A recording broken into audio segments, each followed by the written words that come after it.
This is the Mindful Musical Life podcast. I'm Kevin Miescke. This week, I'm talking with Dr. Cayla Bellamy. Cayla serves as the Assistant Professor of Bassoon at Colorado State University, where she teaches graduate and undergraduate bassoon students, coaches chamber music, and conducts the contemporary music ensembles. Cayla is in demand nationally as a soloist and orchestral bassoonist, and keeps a full schedule of guest teaching and conducting as well. In our conversation, we discussed Cayla's experiences with mindfulness in her training as a triathlete, and her preferred practices in the moments before performance or in her short breaks during her busy schedule. If you find it challenging to sit in formal meditation, Cayla's ideas about mindfulness will be especially helpful for you. I hope you enjoyed this wonderful conversation with Dr. Cayla Bellamy. So Cayla, thank you so much for joining us today. I usually like to start off with a question about kind of what your mindfulness or meditation or contemplative practice kind of looks like and where you got started with that, what made you interested in it, and we'll kind of go from there. Yeah, that sounds great. Thanks so much for having me to talk today. My mindfulness, kind of my journey to mindfulness and meditation, I suppose, has been somewhat circuitous.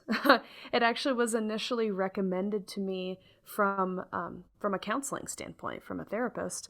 That was when I was in graduate school, and I was, as most of us do at some point over the course of either undergraduate or graduate or even high school study, right? We have some rough times, and attending a group mindfulness session was something that was recommended to me, and it really just didn't click with me. I wasn't getting kind of what was intended, I felt like, out of that particular practice.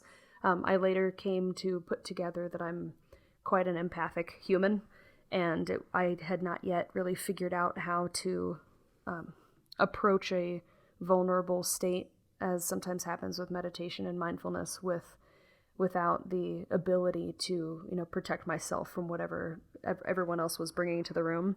So I was pretty turned off for several years, from kind of late undergraduate, early master's, until I guess about 3 years ago. I started my own kind of personal practice that really came from a place that was very closely related to my athletic training. So I was doing endurance running and cycling, and that was when I was really kind of more heavily into training for amateur triathlons.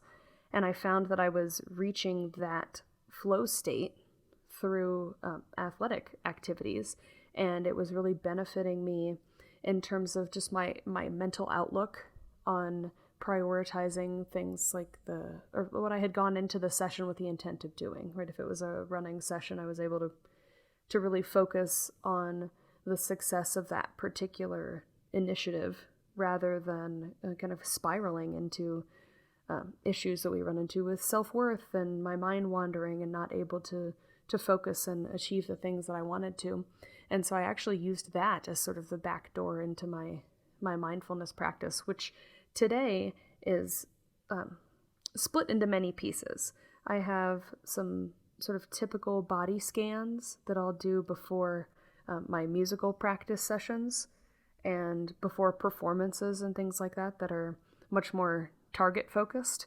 But then I also have, a more personal, sort of spiritually driven, like journaling sessions that I'll do pretty much on a daily basis. Usually that's right when I wake up. I set the coffee and walk the dogs, and then sit down for my more kind of personal, emotion-driven meditations. Yeah, that's great. It's interesting. I think it's really important for people to know that that other people have the kind of experience that you just described with their first foyer into meditation or mindfulness, that like this didn't quite work, right? Mm-hmm. And I applaud you for coming back to it and like looking for a way to help it to resonate with you specifically and make it a way that's more authentically you. Yeah, I think everybody has a way to enter that kind of head space or that heart space or whatever you want to call it, depending on how you're comfortable framing that sense of peace and stillness. I think we all use slightly different words for that depending on what our field of study is or how we've been socialized to accept or reject that concept of mindfulness. But for me, it was much more like I said, much more of a practice that was based on, that came from a different skill, that came from adjacent skill that I found I was having these types of experiences that I knew I was supposed to have. That's with me with giant air quotes, right? That I was supposed to have by meditating, that just didn't happen when I meditated. It was much more of a stressful experience because it was so goal oriented and came and approached from, as a structural therapeutic approach. And there was a purpose for doing it, and there was a way that I was, again, air quotes, supposed to measure success or failure of meditation, which is certainly not, not the way that practice is most helpful. Yeah, I totally agree. It's so important for everyone to, maybe if someone's listening and they're kind of just getting into meditation or thinking about it, one of the key things that I stress so much as often as possible is the non-judgmental environment, and then just allowing whatever comes up to be, right? And but the first part, the non-judgmental environment, I think is the most important thing, where you can have a goal in mind, like, focusing on the breath, let's say, or on like a body scan, focusing on bodily sensations as you're tracking through the body. But when you get distracted, and I always use the word when and not if, because I always get, every single time I do any kind of meditative anything, I always get distracted at some point. But knowing that that's part of the process, and like allowing that to be there, and then just redirecting with a kindness and a patience with yourself, rather than what most musicians are used to, which is that like immediate reaction to try to fix it, or like, oh, I failed, right, I have to do something better. I do think sometimes when we say, I completely agree, for one, with everything you're saying, and I remember hearing that early on in sort of my learning process.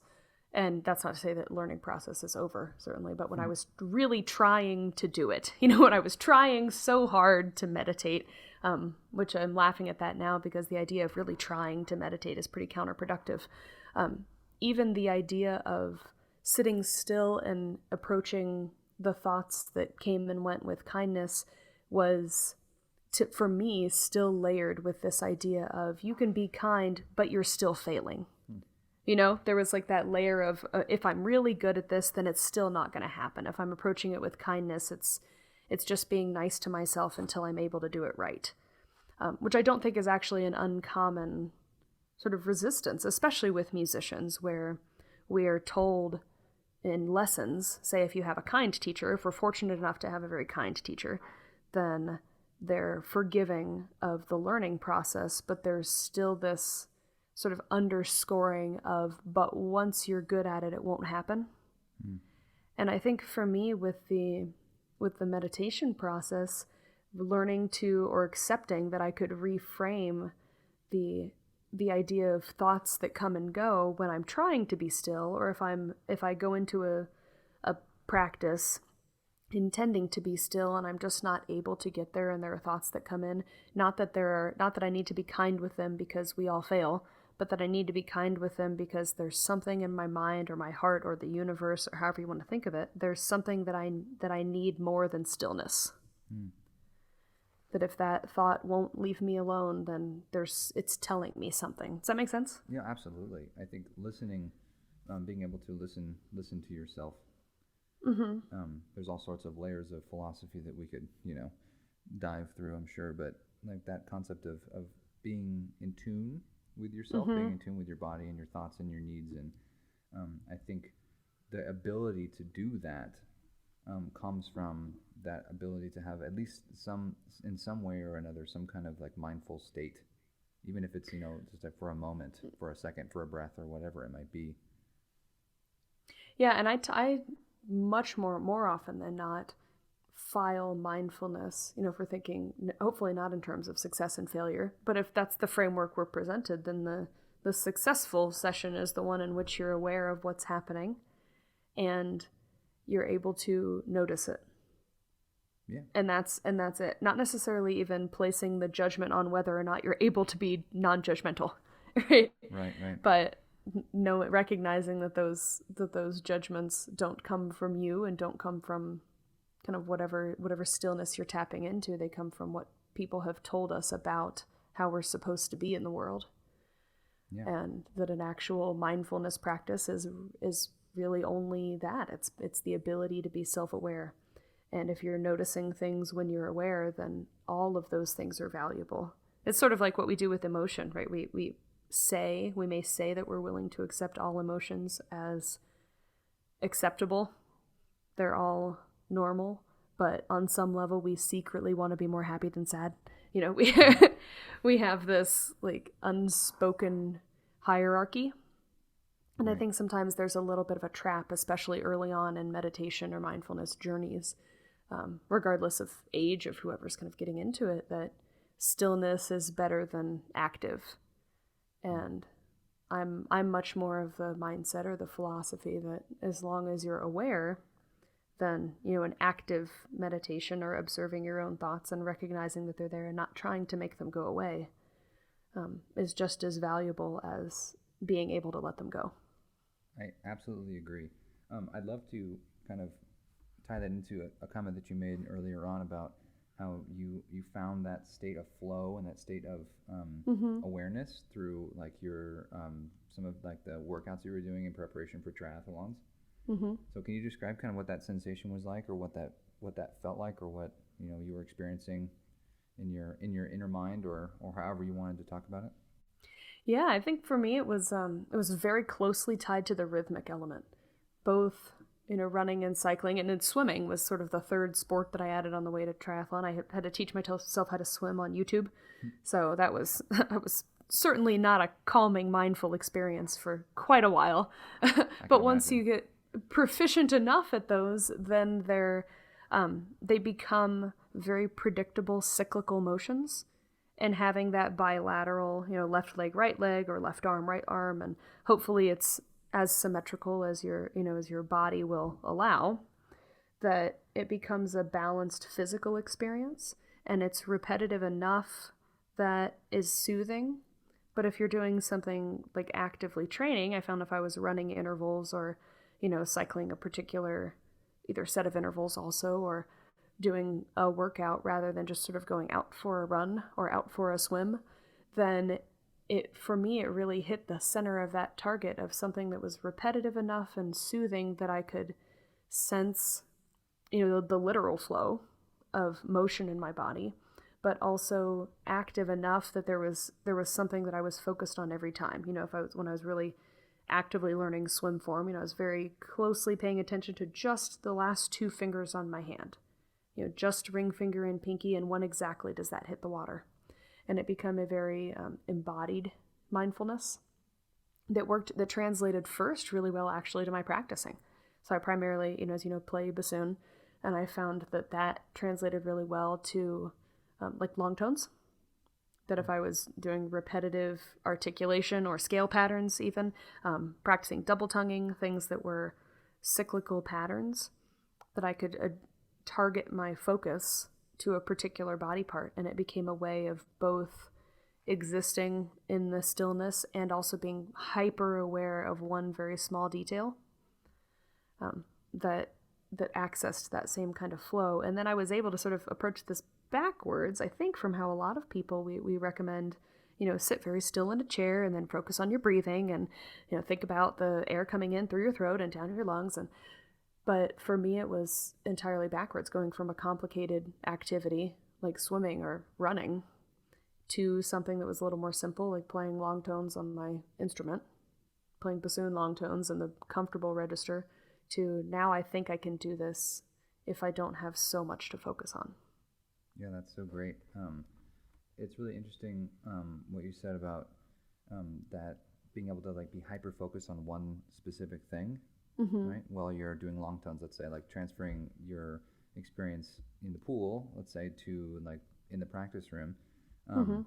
Did you notice, for me, if I do something like that, typically I'll notice like areas of tension or tightness that I presently or previously wasn't aware of start to kind of dissolve or to change or go away. Did you notice anything like that with your playing, where you would be hyper-focused on, let's say, just a sensation of your finger on a key or something, or whatever it might be, and then other things you'd be aware of as well that you weren't intending originally? Yeah, this may or may not be kind of where you were headed. as aware in the moment of, now I notice that my shoulder's lower or something like that. It wasn't as acute. I know that it was happening, but for me, I had that realization, I think, on a grander scheme when I went back. This was actually when I was applying for some collegiate positions. You know, they ask for recordings over the past few years. And I went back. It was when I applied for the position that I'm in now. And I had to go through and, update the portfolio page of my website and repick the tracks that I was going to use for, listening through all my recitals over the last year or so. And I just happened to pull up the page of my website that I'd used for my online portfolio from when I initially applied to my first position, for my first college position that I got. Not my first college position ever, because there's dozens of rejections before the first one. The first one that worked, right, that I ended up with a job offer. Listening to those tracks and then listening to the ones that were, 5 or 6 years newer, more recent, that were after I had really become a much more mindful human, specific to my playing, but also just in life. And the difference that I heard immediately from a musical perspective was resonance. It sounds like a different person. Wow. My entire tone is different. The dynamic range, the upper end of my dynamic range in particular. I can play really loud without that constriction, and so I know that it comes from a very physical place, but I heard it first in resonance, for sure. Wow, that's so neat. That's so nice when you notice those kinds of changes over the long term. And you can actually ascribe it to an element that you've changed that's very specific like that, like being more mindful and more aware of your, while you're actually playing about specific things like that. That's so great. I mean, it was comparable, Kevin, to when I bought a new bassoon. Wow. It was the same kind of level of change as when I went from my student model instrument to the professional model in graduate school. And I was playing on the same, I scrape my reeds the same way, the same vocal, the same instrument. In a couple cases, even the same repertoire, some standard pieces that you just come back to over the years. And it was a shocking difference. Wow, that's so great. I'm so glad to hear that. You also mentioned a body scan that you do, I think you said right before you go out to perform, or as part of a morning, before you start practicing, things like that. Can you describe a little bit what that looks like? Yeah, mine's very simple.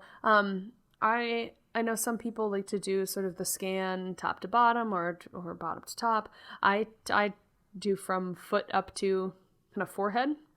And body scan for me it takes about, 15 seconds. It's relatively quick because I'm not trying to fix anything. I found that when I started doing body scans as part of, your quote unquote beginner meditative practice, that if I spent too long on it, then I very quickly got into a place of correction. I would notice tension or I would notice asymmetry and I would try to do something about it if I spent a long time, if I didn't go quickly enough. And so I really just spend a couple seconds on each. For me, it helps to go to have, I imagine them almost like dams, like water dams.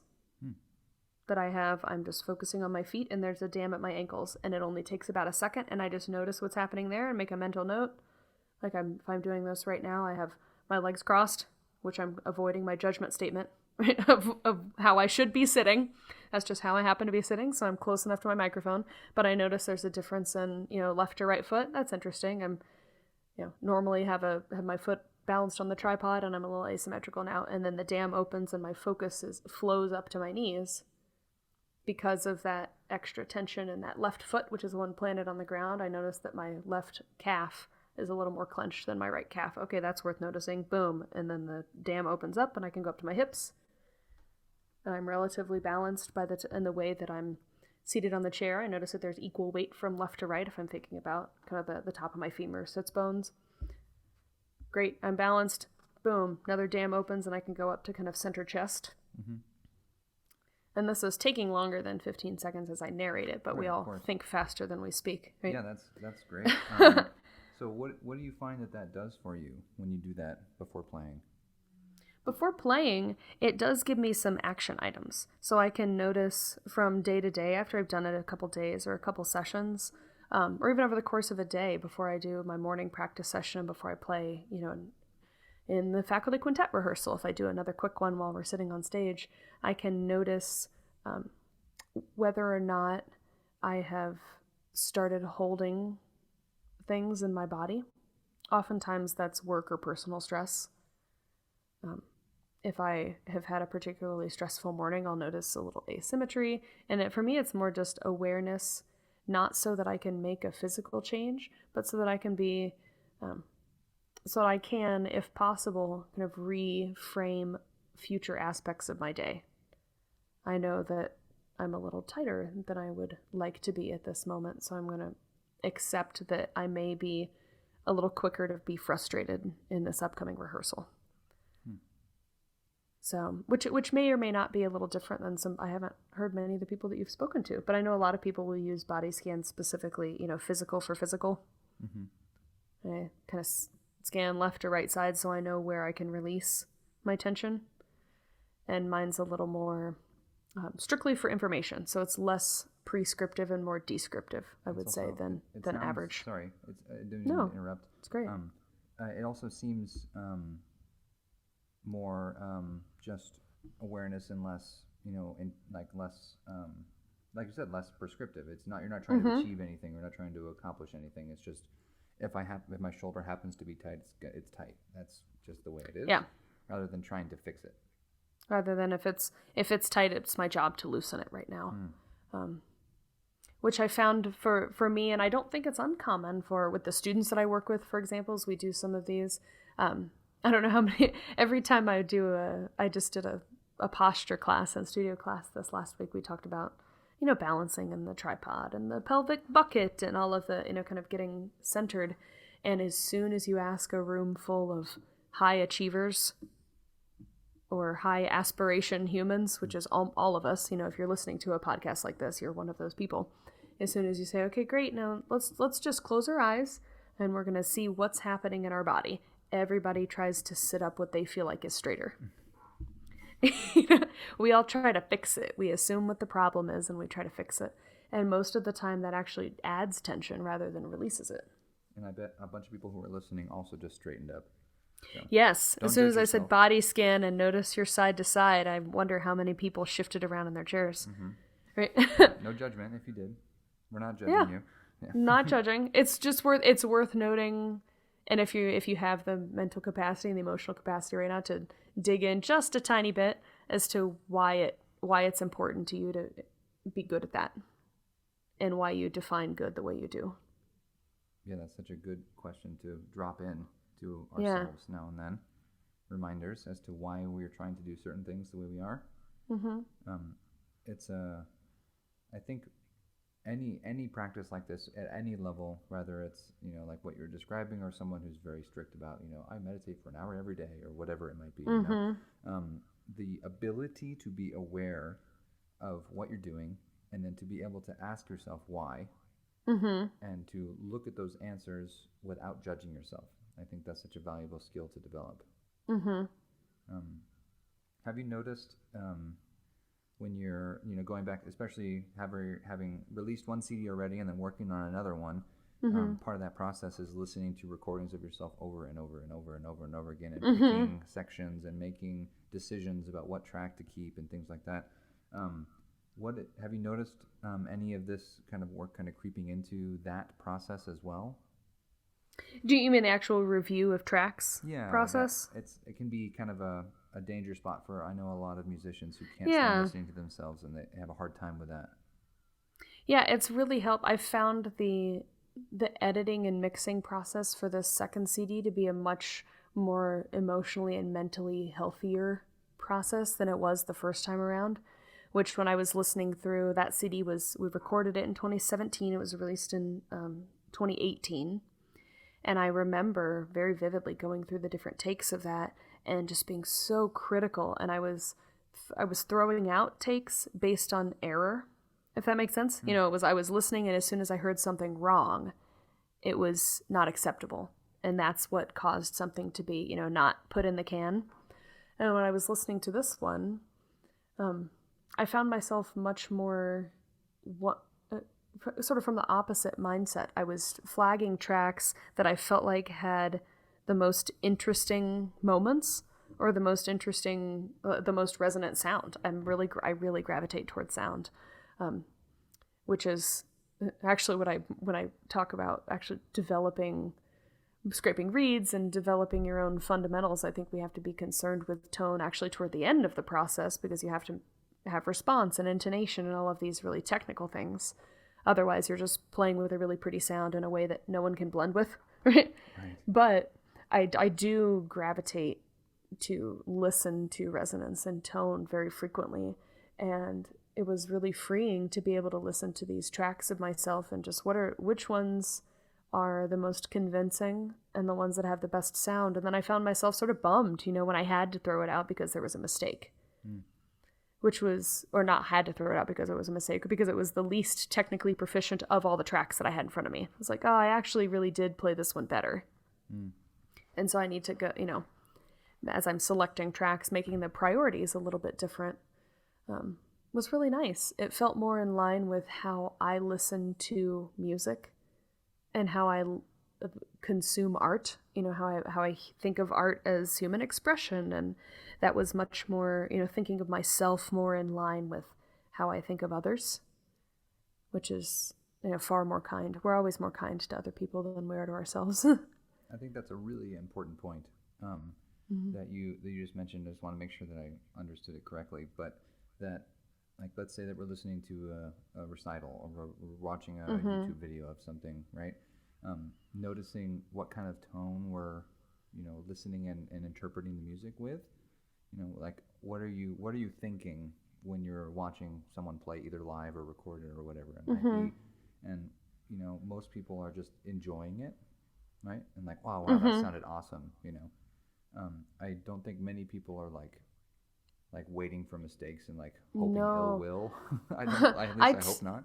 I tell this to every student I can get a hold of, every time that they're, you work at a college as well, and you know that we have the end of semester juries and performance exams, and you get graded on recitals, and we have all these, quantitative grading mechanisms for successful performances, and juries are always the ones that come to mind for me, that students are just freaked out about it, right? I have to go sit in front of a room in front of all these people, and they're often very kind about it, right? These musicians that I respect and play for them, and I want to play well. And as many of them as I can get a hold of every semester, I have to remind them that when I'm sitting on that panel, the number one thing that I'm going to be sitting there for 8 hours, dude, like 8 hours, the number one thing that I want is to see 8 hours of musicians doing their thing.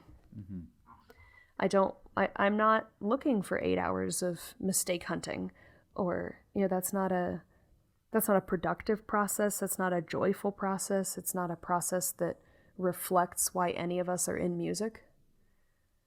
And we put these requirements on ourselves, go into a performance trying to avoid mistake, as opposed to going into a performance trying to promote, expression and joy and share beauty and all of these wonderful things that are the reasons we're all in this field. But for some reason, we're often not willing to apply that lens to our own performance.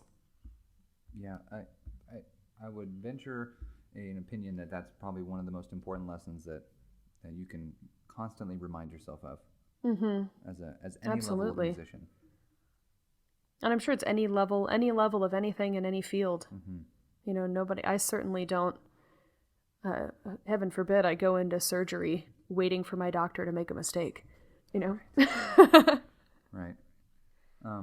When have you taken personally any like big orchestral auditions, or I'm sure you've prepared orchestral excerpts before. So how do you explain to a student, let's say, like how to analyze your preparation for something like that that's so detail oriented and so specific, while still remained in that mindset of looking for beauty in music and looking for the quality rather than just the mistakes? That's such a great question. For me, a lot of it comes actually from language reframing. So it's all the same, we're aiming for the same product, that you want a beautiful, perfectly in tune, nuanced opening to write a spring. That's the ultimate goal. But in the process of striving for that, rather than framing this as I need to set up my embouchure in just this way so that I don't crack the high C. Instead of that, which is how most of us, right? It's don't do this. Don't play Marriage of Figaro too loud. Don't scoop into the D flat and bolero like all those trombone players. Ours is supposed to be crisp. And we have all of these things that we list as, I had a teacher once that referred to them as process cues, and being the thing that you need to think about, right? It's a very robotic, sort of mechanical way of breaking down just the techniques required for something. But if that cue is framed with the word no, whether it's don't do this or, avoid that, anything that has a negative command, our brains actually are wired to process the verb first. And so if I'm getting ready to play the Mozart Bassoon Concerto exposition for the first thing on my orchestral audition, and the first thing that goes through my mind is, don't crack the B flat, then the very first thing my brain hears is crack the B flat, and then goes, oh wait, no, don't do that. Right. And has to undo that and create the negation for that.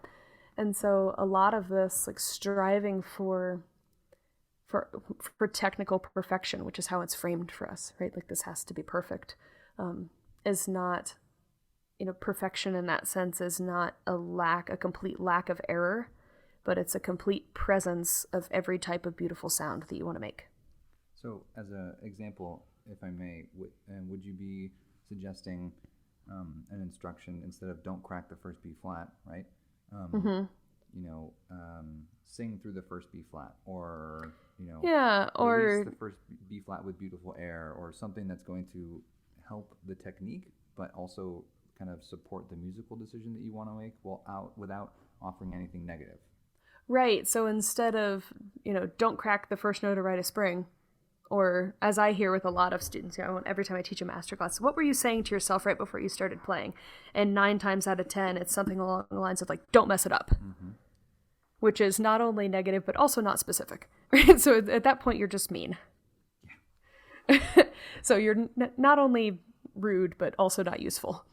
But instead of don't mess it up, don't crack the first B flat of the Mozart, becomes, vent the first B flat, fill 100% breath. I talk about breath in terms of percentage. 100% breath, voice, high voicing, vent.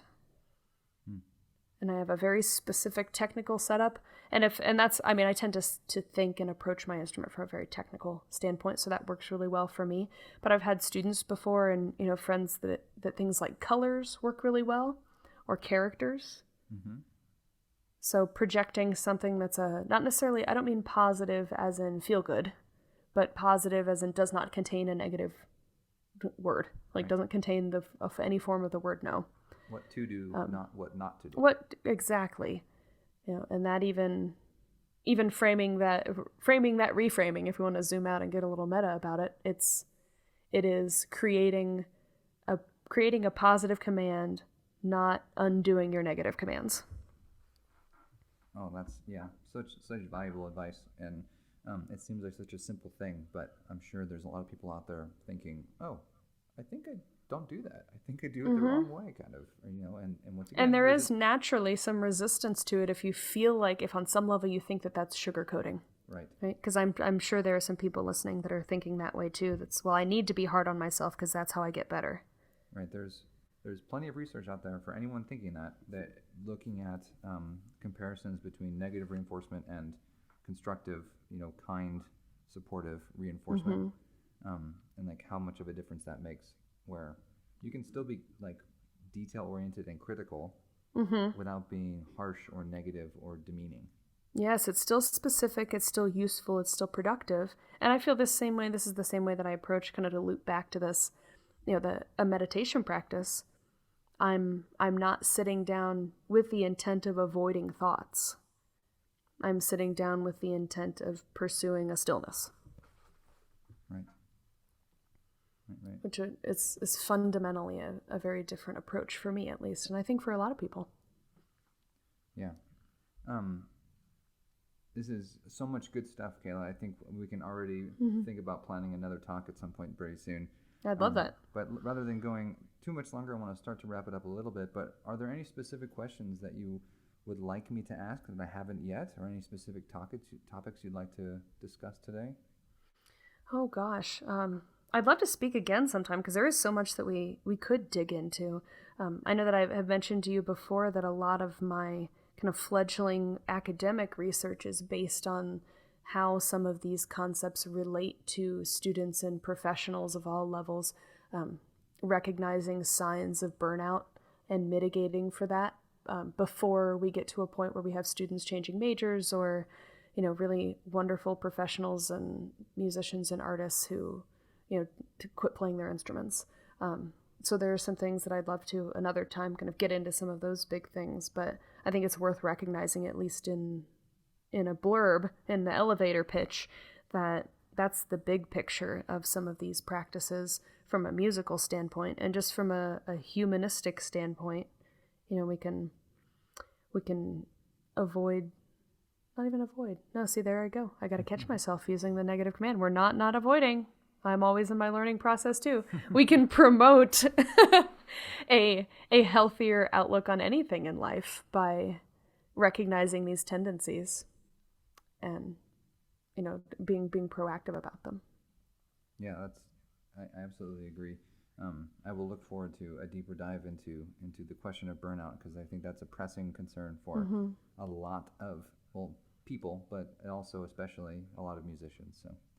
And a lot of people around a global pandemic. Yeah, absolutely. Even more so in the last couple of years. How can listeners, if they're interested, find more about you, social media, websites, projects, anything specific you'd like to share? Yeah, almost everything is linked on my website, which is just my first name, last name.com, Cayla Bellamy, that's with a C, Cayla, Bellamy.com. And I'm most active in social media on Instagram, just CA Bellamy. And I'm also on Facebook, both for me and for the Bassoon studio here at Colorado State, where I'm teaching. We're at CSU Bassoon. Great. That's so wonderful.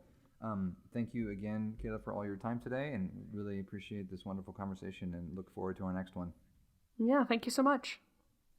A big thank you again to Dr. Cayla Bellamy for a wonderful conversation. As always, I will provide links to all of the websites and social media references that Cayla mentioned. And please like and subscribe our podcast so you stay up to date on all new episodes. And if you would like more information about me or Mindful Musical Life, you can find that on our website, mindfulmusicallife.com.